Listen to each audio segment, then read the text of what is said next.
Terima kasih Anda yang baru saja bergabung bersama kami di Seputar Bali Pagi akhir pekan. Ini dia bintang tamu kita. Ini dia bintang tamunya ya pagi ini. Ngobrol nanti. Apa kabar Pak Eko? Baik, terima kasih. Pak Eko, selamat pagi. Senang sekali pagi ini ya bisa hadir di studio Bali TV, dan seperti yang kita tadi sampaikan kepada pemirsa di rumah, kita akan berbincang-bincang terkait properti, dan saya mau beli properti ini Pak.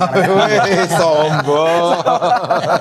Gimana sih trennya nanti ya di tahun 2018 ini? Tapi nanti ya Pak ya, kita masih memiliki informasi tentang menjaga kelestarian anyaman lokal Kise dan Regek tentunya. Nah, pemirsa, di era kemajuan teknologi saat ini masih sedikit kalangan generasi muda yang mengenal apa itu anyaman lokal seperti Regek dan Kise yang berbahan dari daun kelapa. Padahal keberadaan anyaman tersebut sangatlah penting dalam hidup di masyarakat, khususnya di Bali. Bagaimana jika para siswa baik tingkat sekolah dasar dan menengah pertama yang membuat anyaman tersebut? Nah, ini dia berikut liputannya untuk Anda.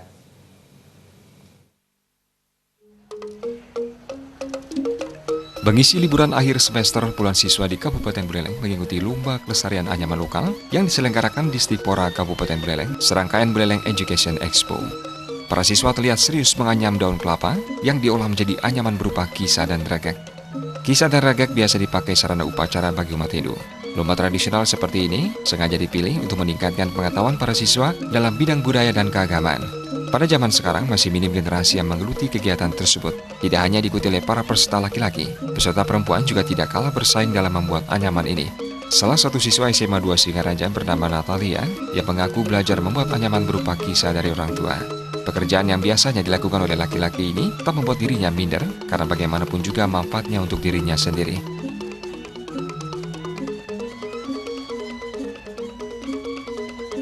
Kalau saya sih biasanya buatnya sekitar 30 menit. Ini kan pekerjaan laki-laki biasanya. Nah, gimana untuk ada sendiri ada perasaan itu nggak? Enggak sih. Saya buat ini cuma pas ada waktu senggang aja, diajarin sama bapak saya. Kalau di rumah biasa sering buat ini. Kadang-kadang. Ini proses penelatiannya berapa lama itu? Cuma 2 hari. 2 hari. Jadi ada ajakan untuk teman-teman perempuan supaya bisa buat Boleh semua. Ini sangat berguna sekali buat yang cewek-cewek, bisa membantu orang tuanya di rumah. Kalau punya ayam bisa dipakai buat ayam beternak. Kepala Dinas Pendidikan Pemuda dan Olahraga Kabupaten Buleleng menjelaskan, kegiatan lomba tradisional membuat anyaman ini merupakan sebuah upaya untuk membentuk generasi muda yang masuk ke dunia global tanpa harus meninggalkan kearifan lokal. Berpikir global, berperilaku lokal, ini adalah bentuk dari pendidikan karakter. Seiring dengan pelaksanaan kurikulum 2013 yang lebih menekankan pendidikan dari sisi karakter, maka kegiatan-kegiatan dengan tema Think Globally, Act Locally itu adalah bentuk dari penanaman karakter. Oleh karenanya diimplementasikan lewat berbagai kegiatan, khususnya yang terkait dengan kecintaan anak-anak atau para siswa generasi muda kepada kearifan lokal yang ada di daerah. Nah, di samping mereka juga tidak ditinggal oleh zaman. Upaya pelestarian budaya ini memang harus dilakukan. Secara tidak langsung, kegiatan seperti lomba akan memotivasi generasi muda khususnya siswa di sekolah untuk mau belajar dan menjaga kearifan lokal. Komang Yuda, Bali TV. Kita acungkan jempol ya untuk adik-adik kita yang ada di Singaraja ya. Kalau Karang sendiri bisa. Jujur saya nyerah. Saya juga nyerah. Saya belum bisa, tapi nggak menyerah. Bisa tidak menyerah untuk membeli properti. Asik, baik. Nah, hari ini atau pagi hari ini kita sudah mendatangkan seorang pengamat properti, ada Pak Eko Budi Cahyono. Silakan. Selamat pagi Bapak. Selamat pagi. Oke, selamat pagi Saya lagi sudah ya Pak. siap Ya. untuk membeli properti Bapak ya. Siap. Kira-kira gimana kondisi untuk properti saat ini Pak Eko? Di tahun Baik. politik ini Di tahun Pak. politik seperti Properti sekarang di Bali itu sebenarnya ada properti ada dua, ada properti pariwisata, ada properti hunian. Artinya kalau pariwisata itu tergantung dipengaruhi dari kunjungan pariwisata dan budaya-budaya yang ada di Bali itu. Tapi kalau pariwisata tidak ada kunjungan, nggak ada mempertahankan budayanya, propertinya akan turun juga. Contohnya begini, kalau properti pariwisata itu kan ada villa, ada hotel, ada hunian-hunian yang sifatnya sekarang rumah istilahnya Homestay. yang homestay yang disewakan. Iya. Itu lagi tren sekarang. karena itu cukup bagus untuk pertumbuhan ekonomi untuk masyarakat di pinggir-pinggir itu. Tapi kalau untuk properti hunian itu sebenarnya Bali itu harus sudah memulai hunian vertikal. Tanpa itu nanti Bali ketinggalan. Karena apa? Sandang papan pangan itu termasuk kebutuhan pokok yang harus disediakan oleh pemerintah. Tapi kalau huniannya nggak disiapkan, terutama hunian vertikal, nanti Bali ini kan mahal sekali tanahnya. Jadi nggak akan tersedia hunian perumahan itu gitu loh. Oke, hunian vertikal ini kan berarti kalau Tingkat. kita bertingkat ya Pak Iya. ya, karena kita mempunyai yang saya pernah dengar bahwa ada undang-undang Undang- juga iya, yang tidak membolehkan bahwa Betul. ada sekian tingkatnya atau ketinggian tidak boleh dibangun seperti itu. Atau bangunan yang tidak boleh melewati, kalau di Bali kita Pohon bangunan kelapa. tidak boleh Pohon melewati kelapa. pohon kelapa ya Pak ya. Ya. Jadi sebenarnya ada solusinya. Semuanya itu harus dimulai dari keinginan dari pemimpin itu. Iya, iya. Kalau pemimpinnya nggak punya keinginan, bagaimana masa depan Bali itu sendiri? Contohnya, sebenarnya di seluruh Indonesia itu hanya Bali Pak yang nggak bisa hunian vertikal. Karena apa? Di Bali ini kan mempertahankan budaya dan adat. Tapi budaya dan adat itu kita nggak mungkin itu hilangkan, kita langgar karena kita mengacu pada pariwisata. Tapi kalau kita bisa mempersiapkan lahan-lahan di pinggiran istilahnya untuk zona-zona khusus untuk vertikal, saya kira kenapa tidak gitu loh kira-kira itu. Oke, tadi Pak Eko mengatakan bahwa properti ada dua, properti pariwisata, kemudian properti hunian. Kalau properti pariwisata, menurut Pak Eko tahun ini akan semakin bergairah lagi kah? Bergairah lagi. Sebenarnya Apalagi pariwisata tahun politik ini. itu sangat bergairah, apalagi tahun ini ada IMF Bank Dunia mau meeting di sini. Disitulah sebenarnya kesempatan untuk semua pelaku pariwisata untuk bisa meningkatkan fasilitas. Karena apa? Pariwisata di Bali itu kenapa menarik di dunia? Itu mempertahankan budaya, mempertahankan adat, mempertahankan kawasan-kawasan suci yang khusus itu harus dipertahankan. Karena tanpa itu pariwisata Bali akan jatuh, Pak.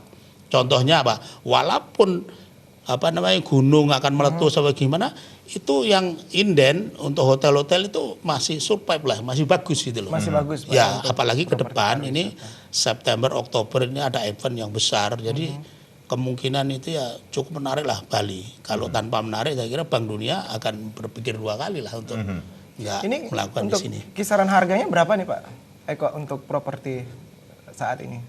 Di properti itu kan ada beberapa segmen Pak ya. Iya. Jadi untuk menengah ke bawah itu ada nama PLPP. Iya. Jadi rumah-rumah yang khusus subsidi, istilahnya bunganya disubsidi, uang mukanya disubsidi, semua khusus untuk masyarakat ekonomi ke bawah. Itu rumahnya itu tipe, kalau dulu RSS sekarang PLPP itu harganya 150 sampai 160-an lah.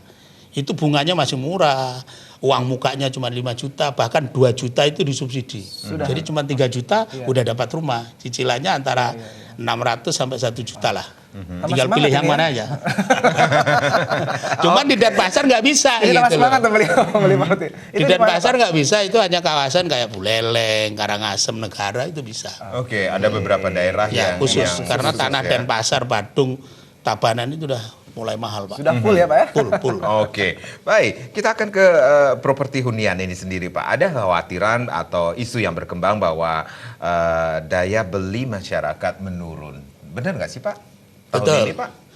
Jadi gini, daya beli itu dipengaruhi oleh pendapatan dari semua sektor ya. Apalagi hari ini adalah perang dagang Amerika dan Cina. Itu sangat memukul perusahaan properti, terutama developer. Karena apa? Kemarin kita bisa melakukan murah-murah, kita bisa import produk-produk yang dari China. Sekarang dengan imbas perang dagang ini sangat berpengaruh untuk harga-harga rumah itu. Apalagi daya beli. Kalau daya belinya nggak ada, ya jangan harap properti itu laku. Karena properti itu dipengaruhin ada 3 faktor, Pak. 1 adalah pembiayaan, 2 adalah bahan baku, ketiga adalah lahan. Bahan baku dan lahan ini boleh lah, tapi kalau pembiayaan ini nggak tercover dari bank, ya jangan harap bisa memiliki properti. Jadinya daya belinya menurun gitu loh. Oke. Kira-kira itu. Ya. Baik. Kira-kira di tahun 2018 ini apakah ini waktu yang tepat untuk kita membeli properti Pak Eko? Sebenarnya kemarin dari semester pertama sebenarnya sudah mulai membaik. Tapi karena hari ini kita dengar semuanya bagaimana perang dagang Amerika dan Cina ini sangat pengaruhin. Untuk kuartal ini saya kira properti untuk yang hunian ya, itu yang PLPP itu masih menarik sih, karena dari kemarin saya telepon teman-teman developer itu masih laku. Cuman yang menengah ke atas ya boleh dibilang memang agak mandek ini, karena pembiayaan bank tadi bunganya sekarang kan naik Pak. Apalagi Tepet sama Bank Indonesia ini mau naikkan bunga. Boleh seminggu 2 minggu ini dia bertahan dalam 5,2, tapi ke depannya ini dia akan naik 25 basis poin lagi, kira-kira itu mempengaruhi pembelian properti. Jadi bisa dikatakan ini tahun yang baik juga untuk membeli properti untuk hunian, bukan untuk investasi. Bisa dikatakan demikian Pak Eko? Ya, karena gini, kemarin disampaikan oleh pemerintah terutama Bank Indonesia itu kan ada DP 0%. Nah, padahal DP 0% itu tidak mungkin dilakukan oleh perbankan. Tapi kalau PLPP Pak, itu tidak menyasar DP 0% karena apa? Itu sudah disubsidi pemerintah dengan bunga yang murah, uang muka yang murah, tapi DP 0% ini seperti Pak sampaikan tadi, itu sasarannya menengah ke atas. Jadi rumah-rumah yang 500 jutaan lah. Kalau 0%, itu ya? Kira-kira nggak mungkin 0%, DP 0%. Jadi rumah-rumah yang sifatnya istilahnya kredit swagria, istilahnya kredit mandiri, itu nggak bisa 0%. Jadi masih sulit lah itu dilakukan Jadi itu oleh salah bank. satu kendala di mana rumah yang untuk middle ke atas itu Masih sulit. agak sedikit mandek ya untuk saat Mandek. ini. Oke, Mandek, ya. kalau kita berbicara tentang prospek properti nasional di tahun ini akan lebih positif kan Pak? Karena banyak sekali kebijakan-kebijakan dari pemerintah yang saya pernah baca. Kemudian kalau kita lihat ini Indonesia, saya baca Indonesia peringkat ke-72 dari 190 negara yang dengan kemudahan berbisnis.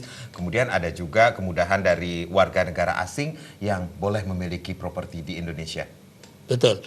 Jadi begini, kalau ngomong secara nasional, properti itu yang lagi tren sekarang bertahan itu adalah hunian vertikal, Pak. Seperti kita boleh nyebut merek nggak boleh ya. Jadi seperti di Cikarang sana itu ada kawasan-kawasan, ada perusahaan besar. Mungkin kita melihat itu bagaimana penjualannya begitu pesat.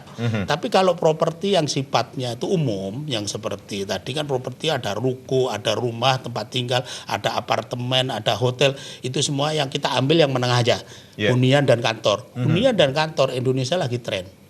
Nah, artinya begini, hunian dan kantor itu daripada Singapura sama Indonesia, orang lebih tertarik di Indonesia. Karena apa? Trennya Indonesia ini pertumbuhan cukup bagus, Pak. 5,2 ya yang ditargetkan oleh Menteri Keuangan. Tapi secara nasional memang properti ini memang agak nurun dari tahun lalu. Hitungan year on year-nya itu memang menurun. Tapi kalau secara global Indonesia ini masih memiliki peluang yang besar dibandingkan Malaysia, Singapura, Hong Kong. Indonesia masih menarik. Baik, termasuk juga di Bali. Bali sangat menarik. Tadi kan berbeda lagi karena di sini ada pariwisata itu. Iya, gitu. oke, itu yang menunjang juga ya Pak ya. menunjang. Pariwisata juga menunjang kehidupan atau perkembangan properti Ya, ini sendiri. betul. Baik, Pak Eko, kita rehat sejenak ya. Iya. Bye. Dan kita akan melanjutkan perbincangan dengan Pak Eko dan kita juga masih ada beberapa informasi pemirsa, jadi tetap di Seputar Bali Pagi akhir pekan.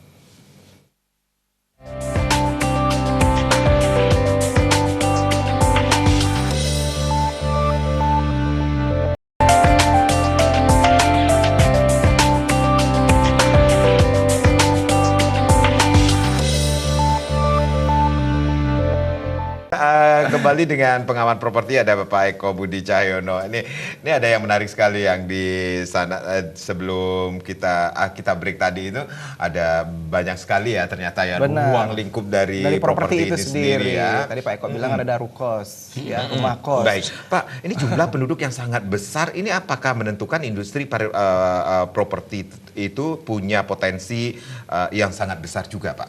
Ya, jadi begini, penduduk Indonesia itu nomor 3 di dunia setelah Cina, India, dan Indonesia. Ini sangat peluangnya sangat besar. Karena dengan penduduk besar dan pertumbuhannya di Indonesia ini juga nggak bisa dikendalikan kayak Orde Baru dulu. Pertumbuhannya sekarang ini cukup membahayakan juga gitu loh. Tapi di bisnis properti dengan pertumbuhan penduduk yang besar ini sangat peluang bagus untuk bisnis properti. Karena apa? Papan sandang pangan itu yang harus disediakan oleh pemerintah. Tapi kalau tanpa dikendalikan hunian dan perumahan itu, ya repot nanti ke depannya. Jadi peluang untuk bisnis properti terutama di Bali ya, ini masih cukup menarik. Iya, iya. Oke, Ya, jadi bisa karena dikatakan ini tren properti, ya. 2018 di Bali khususnya Pak, Ya. untuk hunian. Jadi tren properti di Bali untuk hunian ini developer masih mengarah ke PLPP Pak, rumah sederhana sehat. Karena apa? Dengan investasi tentu kita harus ada buyback ya, ada pengembalian, ada keuntungan. Jadi segmen untuk rumah hunian itu kita kurang lebih baru 18% kita tutupin Iya, persediaannya, iya. padahal kebutuhannya itu sangat luas sekali. Karena apa? Di kawasan-kawasan orang Bali ini, orang Denpasar, Tabanan, Badung ini bilang unik, padahal tinggal di Tabanan, kerjanya di Denpasar. Di Denpasar, Denpasar, di iya. Nusa Dua, di Kute. Tapi di saat kita tawari rumah, dia bilang jauh. Padahal dengan begitu, dia ini beli rumah ini kan investasi jangka Iya. panjang. Jangan dilihat jauhnya. Contohnya kayak di Jakarta, orang di Cibubur Pak kerjanya itu di Jakarta, orang di Bogor kerjanya di Jakarta. Itu seberapa jauh Pak? Jauh, itu 80 kilo. Ya, tapi di sana ada transportasi, MRT, ada semuanya sih ada. Tapi di Bali ini kan justru lebih dekat. Coba Tabanan itu cuma 13 kilo Pak. Oke. Ya, sekarang ke Karangasem sudah ada bypass. Itu di ujung Kelungkung sama itu jauhnya paling tidak cuma 23 kilo. Itu saya kira nggak jauh gitu Iya, loh. iya. Nah, peluang untuk beli di sana ada dan investasi di sana nggak ada gitu loh. Iya, ya seperti Pak Eko bilang tadi kalau di Bali ini ngetrennya PPLP ya Pak ya istilahnya PLPP, PLPP ya. Ya. Nah, seperti yang kita ketahui juga Pak kalau di Bali ini kan banyak sekali ada rumah kos-kosan ini, apakah Nah, jadi ini gini. termasuk tren juga Pak? Jadi tren sebenarnya di daerah-daerah pariwisata seperti Bandung, Jogja itu sudah ada Iya. tren namanya rukos Pak, rumah Rukos, ya. kos. Rukos. Ya rumah kos dulu itu hanya juragan tanah yang bikin. Jadi orang beli tanah dibangun rumah kos-kosan. Sekarang itu rukos itu bisa dibeli. Jadi beli 3 unit, 2 unit bisa dipakai sendiri, bisa disewakan. Jadi rumahnya kecil banget. Nah ini sebenarnya peluangnya.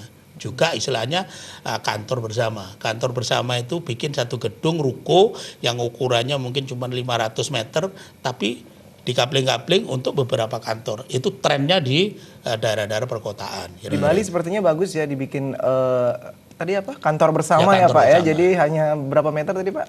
2x2. 2x2 kita bisa bersama-sama bekerja. Ya, jadi di situ Iya. jadi space-nya tidak begitu luas, tapi cukup orang itu seperti punya PU Box, jadi kantornya jelas. Tapi disediakan di sana Pak. Jadi konsepnya gini, itu kantor kecil tapi ada lobi yang besar, Iya. ada restoran di situ. Jadi walaupun kecil tapi semua komplit, mau meeting ada tempatnya meeting. Jadi Ini di daerah mana sudah berlangsung Pak? di Jakarta sekarang udah jalan.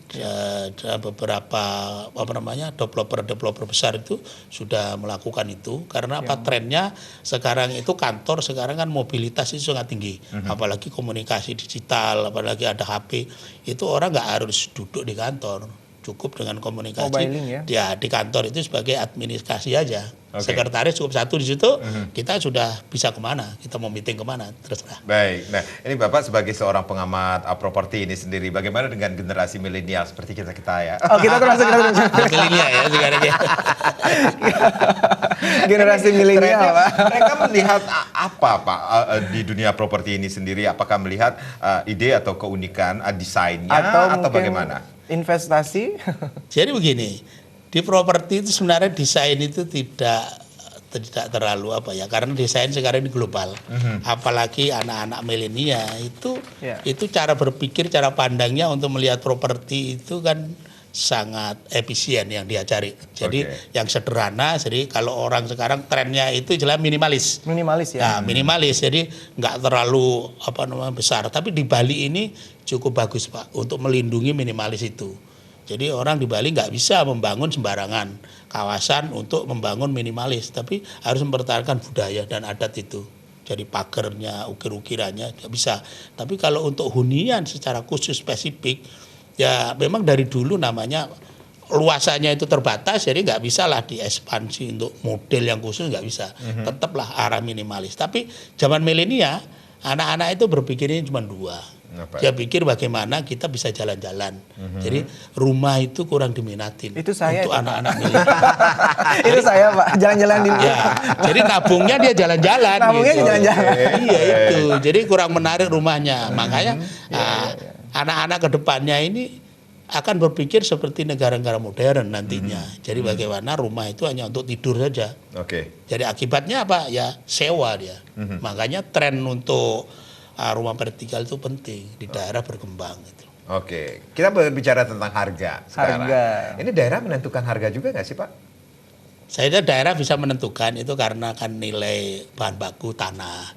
Jadi tanahnya kalau di daerah-daerah khusus pariwisata itu kan tanah sangat melambung, harganya tinggi. Iya. Itu sangat pengaruh juga dengan harga properti itu. Tapi kalau untuk hunian, Hunian, ya. nah ini hunian beda Pak. Hunian ini kan diperuntukkan memang orang yang belum punya rumah. Karena itu harganya harus disiapkan didorong oleh pemerintah daerah, terutama pemerintah daerah yang peduli. Tapi kalau pemerintah daerah nggak peduli ya diserahkan sama pasar, diserahkan dengan konsumen, berapa nanti? Maka rumah vertikal sama hunian ini penting, terutama di Bali.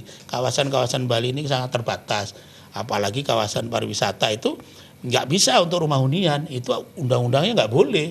Akibatnya apa? Rumah sejengkal 1.000 pun jadi hotel gitu loh. Tapi untuk hunian nggak ada. Akibatnya apa?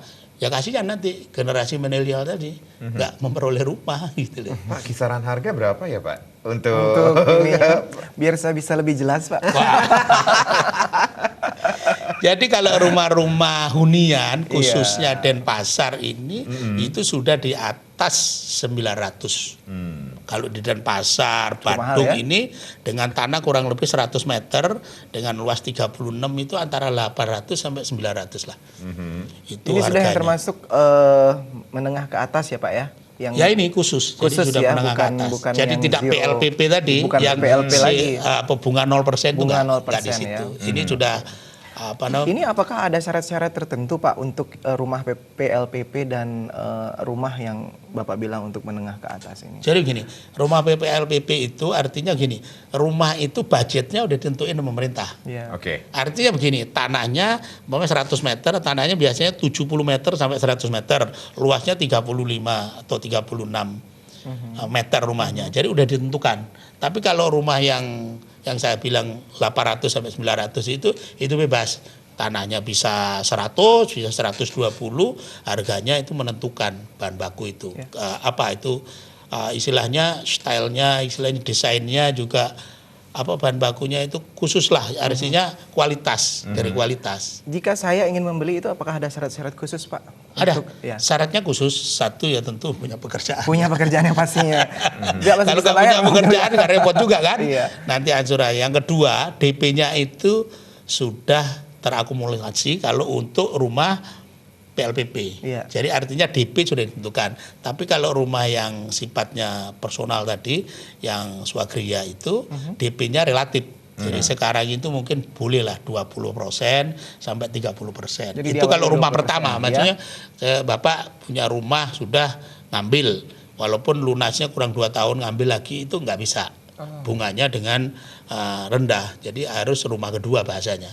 Tapi kalau sudah lunas ya baru harganya khusus, bunganya khusus. Oh jadi kita tidak bisa untuk mengambil 2 rumah tipe PLPP. Nggak bisa. Nggak bisa ya. Nggak Jadi bisa. setelah PLP itu ada tingkatannya. Ada kemudian, tingkatannya, ya. artinya begini, rumah PLPP itu diberikan untuk pegawai negeri, Ya. pegawai swasta boleh, tapi dengan uang muka itu yang sudah ditentukan. Tapi nggak boleh satu keluarga, istilahnya bapak suami istri beli rumah 2, kebetulan punya tabungan, punya pekerjaan juga 2 nggak boleh. Jadi masing-masing di rumah Satu juga kakak itu boleh. satu. Iya, jadi Satu Ya, kakak harus satu. Itu Memang persyaratan. mensiasatin. Dan jika ingin membeli kembali itu harus di tingkat yang lebih tinggi tinggi dari- lagi, ya. jadi Baik. nggak boleh PLPP. Baik kok, kita rehat kembali ya. Pemirsa jangan Kita kemana-mana melihat karena semakin menarik sekali. Kita berbincang-bincang mengenai tren properti 2018 bersama seorang pengamat properti, ada Pak Eko Budi Cahyono di sini. Tapi kita akan rehat sejenak, kita akan kembali sesaat lagi.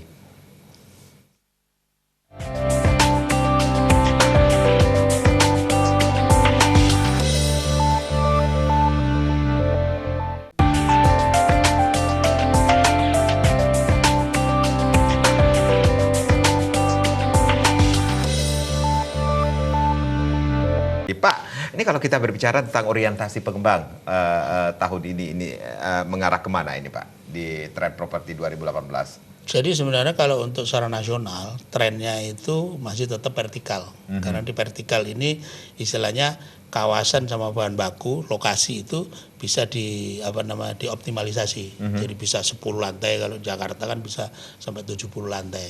Tapi kalau khusus kawasan Bali memang regulasinya nggak ada. Jadi Bali ini masih bergeser ke daerah-daerah pinggiran, terutama Tabanan masih cukup menarik, Pelungkung masih cukup menarik.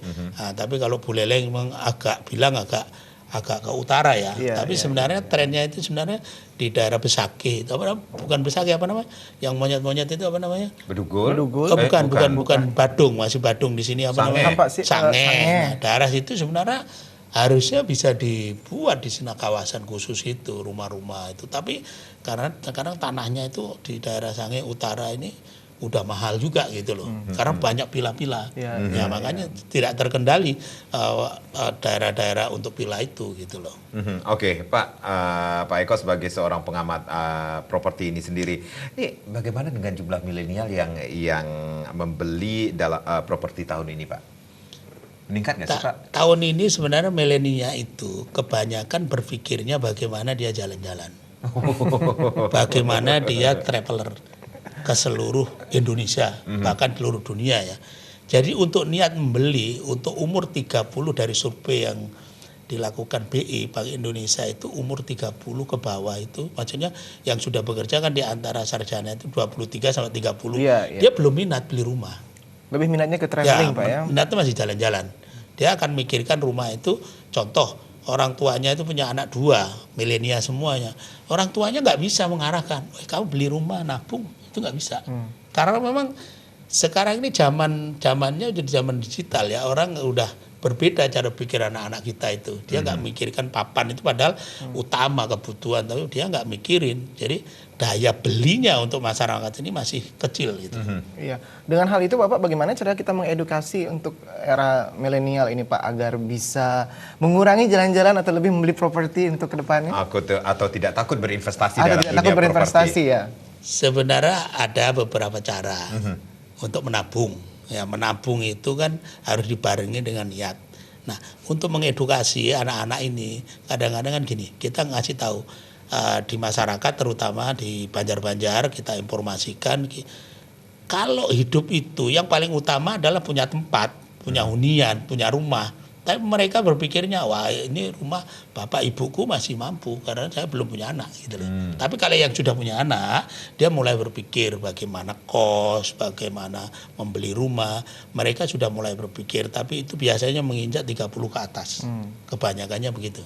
Karena trennya anak sekarang ini kan kawinnya di atas 25, 27 Pak. Jadi 3 tahun itu, nah ya itu trennya kawin itu nggak ada kawin muda. Beda di kampung Pak. Di kampung-kampung itu kan kawin tamat SMA, bahkan tamat SMP udah kawin. Itu justru mereka urban ke kota, mereka justru berpikirnya gimana beli hunian, beli rumah. Oke, itu edukasi terhadap kaum milenial atau masyarakat. Bagaimana dengan peran pemerintah, Pak Eko melihatnya? Nah di sini regulasi terutama pemerintah ini kurang memberikan edukasi. Bagaimana ke depan kawasan-kawasan, misalnya tempat-tempat hunian itu bisa dijaga dengan baik. Karena apa? Tanpa diregulasi pemerintah yang baik itu nanti daerah itu jadi kumuh. Contohnya daerah pinggiran Kuta, Pak. Itu sekarang ini boleh dibilang itu di dalam itu, di depan itu seperti mutiara, di belakang, wah luar biasa. Akibatnya apa? Regulasinya itu tidak imbang antara untuk hunian pariwisata, untuk hunian khusus masyarakat, ini pemerintah belum ada, belum ada aturannya gitu, Bali itu. Jadi ya bebas, di situ dipakai hotel, di situ pakai rumah, di situ pakai kosan, udah jadi satu. Baik, belum ada. Jadi peran pemerintah ini sangat penting sekali ya, untuk mengatur kawasan. Oke, baik. Pak Eko, terima kasih sudah sharing di sini ya. Aduh, jadi terbuka lagi nih terbuka dunia lagi kita dan ya, sepertinya kita akan membeli properti. Iya. Sekali lagi terima kasih sudah hadir di Seputar Wali Pagi. Pak Eko, ya. Semoga kita bertemu kembali Pak Eko. Baik, pemirsa jangan kemana-mana, kita masih memiliki informasi dan juga berita koran yang terbit hari ini, tapi tentunya setelah yang berikut ini. Terima kasih Pak Eko.